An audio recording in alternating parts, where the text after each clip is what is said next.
Deciding to get a job as an ESL teacher is a huge deal. And where do you even start? Hi, my name is Amy. I'm an ESL teacher in China, and this video is going to tell you about how to get a job as an ESL teacher in China. There's a huge demand for teachers of English as a foreign language all over the world, but particularly in places like China, Vietnam, South Korea and Japan. I obviously chose China and I'm having a good time so far. I thoroughly recommend it to anybody who's interested in an adventure, or maybe new graduates who don't really know what career path to go down or are finding it difficult to enter the job market. I think this is a great opportunity to develop yourself and also to experience new and unique things. So this video I'm going to tell you about how you can get a job in China as an ESL teacher, but the process is probably quite similar for other places around the world as well. First of all, you have to meet the minimum requirement, which is to be a native English speaker, obviously, and you also need a bachelor's degree. It can be in any subject, it doesn't have to be a teaching degree, and also you don't need any teaching experience to apply for an ESL job. There are many companies online that you can apply to for ESL jobs in China. You simply submit your CV and cover letter or filling an application form or both, and that's where the process starts. I will leave a link in the description box below so you can have an idea of some of the companies that you can apply to. So remember, your CV needs to contain specific information about your education, your work experience. If you have any skills or extracurricular activities that you've been involved in that would be relevant as a teacher in China. Again, you don't need any experience, you don't need a teaching degree. Also, you don't need to be able to speak Chinese either. The interview is quite straightforward but very important to determine your motivations behind wanting to move abroad and wanting to be an ESL teacher working with children or teenagers. It's really going to explore your background, your experiences, your skills and your education, and whether, moving abroad and immersing yourself in a culture that's completely different from yours is really for you. Once you've successfully completed your interview, it's now time to deal with the paperwork, which I must say is long-winded. However, it's a crucial part of the process and it has to be done. I think this really separates the dreamers from the doers because it's a straightforward process, but it is long. Apart from your degree, you're gonna need one of these certificates. You're gonna need either a TEFL certificate, which is a Teach English as a Foreign Language certificate, or a TESOL certificate, which is a Teach English for Speakers of Other Languages certificate, or a CELTA certificate, which is a Cambridge certificate for teaching English to adults. I'm going to focus on the TEFL certificate because that's the one I completed.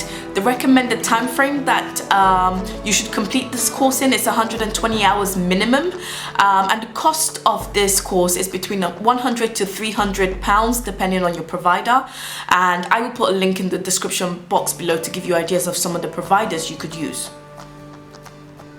Once you've been certified, you then need to do a police check. In the UK, it's called a DBS check. It costs about £25. It takes 2 weeks to come through, and ideally you should have a clean criminal record. You then need to complete a medical test to prove that you're fit and healthy. In particular, you cannot teach English in China if you have certain diseases like HIV or hepatitis. The medical test can be done at your GP, which can cost between £40 to £100 depending on your GP surgery, and it takes about a week to come through. Once that's done, you then need to get all your documents legalized and notarized by a solicitor or a notary body. Legalizing your document is to make sure that they are authentic and they're truly yours. So the documents you need to get legalized and notarized are your degree certificate, your TEFL certificate, your police check and your medical test. You then need to apply for your visa. In order to do this, you need an invitation from the school that's hired you, all your documents that you've legalized and notarized, and you need to make an application to your Chinese embassy for the Z visa, which is for long stay. You can apply directly, which is cheaper but maybe more time consuming, or you can apply through an agent, and that could cost you around £250. I apply through an agent. When you apply through an agent, it takes about a week to come through. Once you've got your visa, it's now time to buy the plane ticket.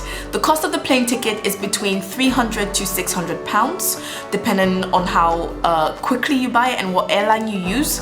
The school can either pay for this directly for you, or they will reimburse you when you get to China. Now I know what you're thinking, what a long process, right? Well, it should be this long. You are moving from your home to a completely new country, so there are loads of stages involved. I know it seems expensive as well, but remember, it is a process and you're not going to be paying out all this money all at once. Remember also that you're getting a paid job, and you'll be paid you should be paid between 10 to 18,000 RMB per month, which is between 1,000 to 2,200 per month, depending on the city that you end up in or the school that hires you. Remember also that you get free accommodation, which the school provides, and the school also provides training. You also need health or medical insurance and travel insurance, but there are specific providers who provide this type of insurance for people who relocate abroad for longer periods of time. I can leave a link in the description box about which kind of companies that you can use. You also need to be vaccinated for hepatitis A and B, typhoid and tetanus, and this can be done through the NHS. The total length of the process could be between 6 to 8 weeks or more, depending on how quickly you get through all the stages. According to the school calendar, you can either start teaching in September or February, so apply a couple of months before then. You can work either in a private or public school. Private schools pay more. You could also teach at primary level, kindergarten, university or secondary school, so there's a lot of options out there. And remember, if you are going to apply for a job as a teacher, you do need to be a good communicator, you need to be a people's person, you need to love children. All of these things goes without saying, but yeah, you do have a positive impact on the children that you teach, and I know it is a long process, but it's definitely worth it, and it does really have a positive impact on your life as well.